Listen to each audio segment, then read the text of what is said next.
näeme 10-ndatelt üleriigilistelt ratsavõistlustelt tuli- ja terarelva käsitamise võistlust. 300-meetrisel sirgel rajal tuleb püstolist tulistada püst- ja ratsanike kujusid 8–10 meetri kaugusel.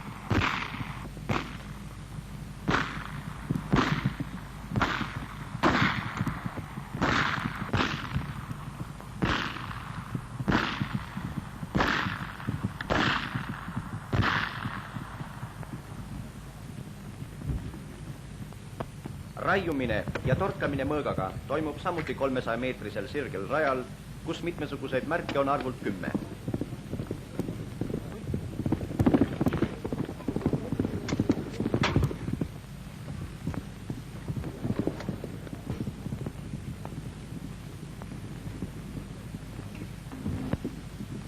Militarivõistluse osas näeme maastikusõitu. Siin tuleb läbistada 25 kilomeetrit mitmesugust maastikku mitmesuguses tempos, et katsetada sõjaväe hobuse vastupidavust ning ratsanikku, kuivõrd ta valitseb tempot, tunneb oma hobuse võimeid ja oskab seda kasutada.